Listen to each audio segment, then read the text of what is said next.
చేయాలి. ఎందుకోసం వస్తుంది కేసీఆర్ గారికి అవినీతి మరక ఎవరి వల్ల అంటింది అలా? అది ఆలోచన చేసుకోవాలి కదా మనం కూడా.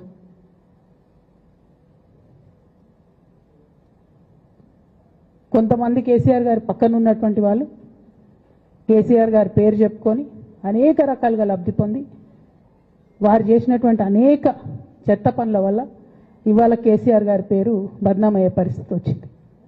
అయినా మళ్ళీ వాళ్ళనే మోస్తాం, అయినా మళ్ళీ వాళ్ళనే ముందుకు తీసుకెళ్తామని అనుకుంటే పార్టీ ఎట్లా ముందటికి పోతుంది? ఒక బిడ్డగా నిజంగా నేను బాధపడతా ఉన్నాను. ఇవాళ 5 సంవత్సరాలు ఇరిగేషన్ మంత్రిగా చేసినటువంటి హరీష్ రావు గారిది మేజర్ పాత్ర లేదా దీంట్లో? అందుకే కదా కేసీఆర్ గారు వారిని సెకండ్ టర్మ్లో తప్పించిండ్రు. ఈ మొత్తం కాళేశ్వరం ఎపిసోడ్లో కేసీఆర్ గారికి మరక అంటిందంటే 2-3 వ్యక్తులు కారణం. మాజీ రాజ్యసభ సభ్యుడు ఒకలైతే, హరీష్ రావు గారు ఒకలైతే, మేఘా కృష్ణారెడ్డి గారు ఇంకోడు, మేఘానో బోగానో ఏదో.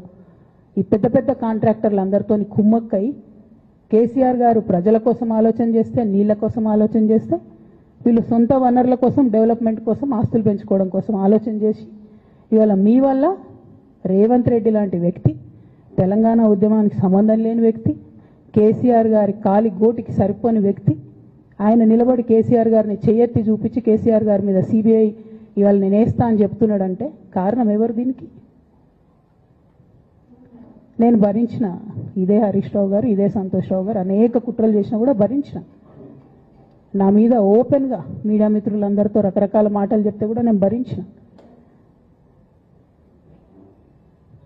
నా పర్సనల్ అటాక్కి నేను ఎప్పుడు కూడా వాళ్ళను ఇంతవరకు పేరు పెట్టి పిలవలేదు, మాట్లాడలేదు. ఫస్ట్ టైం చెప్తున్నా నేను. ఎందుకోసం చెప్తున్నా? కేసీఆర్ గారికి ఈ వయసులో సిబిఐ ఎంక్వైరీ ఏందండి?